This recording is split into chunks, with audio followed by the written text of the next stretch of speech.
Nabi Khidr alaihissalam berkata kepadaku, "Wahai Ahmad, tidaklah Allah ciptakan segala sesuatu di atas muka bumi ini kecuali untuk memenuhi kebutuhan makhluk-makhluknya. Tidak ada satu pun daun yang berguguran itu kecuali atas kehendaknya. Sungguh manusia diciptakannya dari saripati tanah yang berbeda-beda corak dan warnanya. Bukankah atas izin Allah telah aku perlihatkan kepadamu tentang 12 isi dan kandungannya? Hingga tercipta 313 jalan dan 313 jenis penyembuh dari hal pelajaran yang Allah titiskan kepadamu, hendaklah dirimu bersyukur.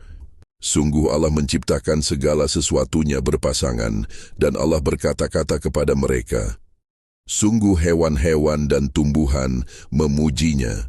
Dan Allah membalas pujian mereka dengan caranya, yakni dengan menurunkan hujan dan hembusan angin hingga pepohonan dapat saling memberikan manfaat dan menumbuhkan benih-benih dan pohon-pohon yang baru.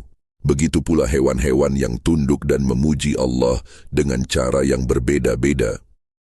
Yang demikian itu atas kehendak Allah yang maha bijaksana dan maha pengasih lagi maha penyayang.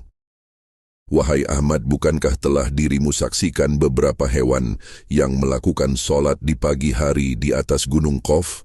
Sungguh lalat-lalat besar berwarna hijau tidak akan terbang mencari rizki sebelum mereka berbaris membentuk syaf-syaf hingga matahari meninggi masuk pada waktu duha. Apakah manusia tidak merasa malu? Sementara lalat yang dianggap kotor telah lebih dahulu melakukan solat dan memuji Allah. Bukankah telah Allah izinkan lalat dan beberapa ekor hewan berbicara kepadamu di masa yang lalu, hingga dirimu dan para pengikutmu memahami hakikat Allah menciptakan lalat? Sungguh bukan lalat yang bersalah memasuki rumah-rumah manusia dan membawa penyakit. Akan tetapi manusialah yang membiarkan kotoran-kotoran di dalam rumah-rumah mereka. Hendaklah kalian berfikir, wahai Ahmad, sungguh dalam sifat-sifat Allah itu kembali kepada satu sifat. Allah itu wujud dan wujudnya adalah mukhalafatul lil hawadis. Sungguh hendaklah hamba-hamba Allah memahami bahawa segala sifat-sifat Allah kembali kepada sifat mukhalafatul lil hawadisi hingga selamat akal dan hati mereka dari tipuan iblis yang membuat Allah itu duduk seperti duduknya makhluk. Dan mustahil bagi Allah menjadi wujud sebagaimana makhluknya. Mustahili ala Allah an yaf'alud zalik. Sebagaimana dahulu kaum Nasrani dan Yahudi mensifatinya, sungguh mereka akan menempati neraka yang paling hina. Wahai Ahmad, selesaikanlah bangunan yang tengah engkau bina. Sungguh yang zalim dan pemarah itu tidak akan mampu mendekati bangunanmu dan tidaklah akan mampu ia berjalan sebagaimana hari itu. Sungguh Allah hendak memberikan peringatan dan pengajaran kepada keduanya. Sungguh ucapannya akan berbalik kepada dirinya sendiri. Hendaklah dirimu mengabaikan keduanya. Wahai Ahmad, tidaklah ada tumbuhan dan buah-buahan di atas dunia yang Allah ciptakan itu sesuai dengan jumlah pepohonan yang tumbuh di atas gunung Qaf. Sungguh jika mati satu jenis pohon di atas gunung Qaf, maka satu jenis pohon di dunia akan hilang dan mati. Yang demikian itu adalah bukti kekuasaan Allah yang nyata. Wahai Ahmad, katakan kepada 3 pengikutmu, mereka semua adalah perempuan bersaudara. Hendaklah ia menanam pohon-pohon di ladang mereka, apa yang pernah ditanami oleh kakek mereka. Pohon pisang yang tinggi lagi baik buahnya, dan pohon mangga yang harum lagi manis buahnya. Yang demikian itu akan membawa keberkahan bagi mereka, dan hendaklah mereka bersabar. Wahai Ahmad, katakan kepada para pengikutmu, tidaklah menjadi rendah derajat mereka yang tidak aku sebutkan nama-nama mereka, dan tidaklah pula menjadi tinggi derajat mereka yang aku sebutkan nama-nama mereka. Sungguh kemuliaan itu datang dari ketakwaan seseorang, bukan dari banyaknya pujian makhluk. Hendaklah para pengikutmu berlomba untuk meninggikan derajat mereka dengan meninggikan ketakwaan mereka.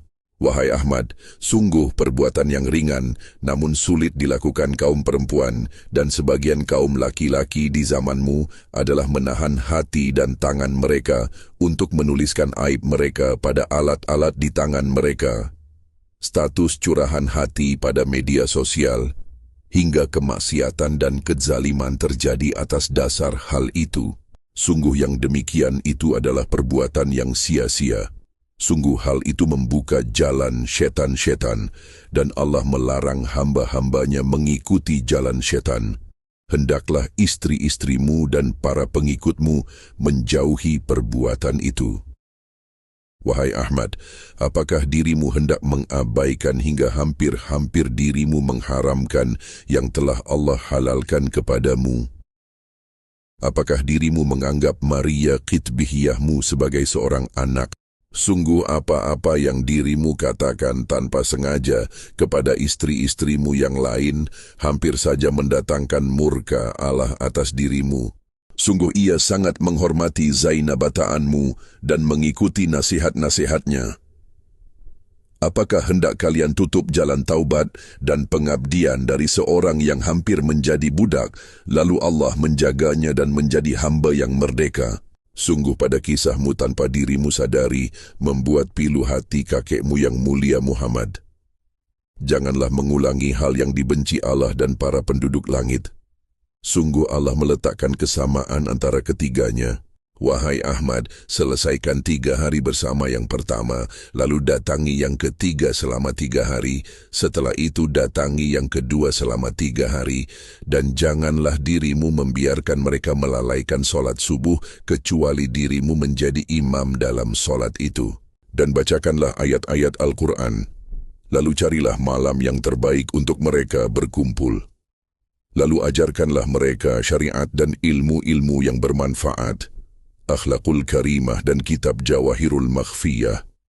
Yang demikian itu lebih mendatangkan kasih sayang Allah atas dirimu dan istri-istrimu, dan menjauhi syaitan-syaitan yang hendak merusak syariat akhir zaman tentang seorang laki-laki yang mempunyai beberapa istri dengan syarat dan cara yang baik, bukan karena nafsu syahwat dan keinginan yang menyalahi hukum-hukumnya.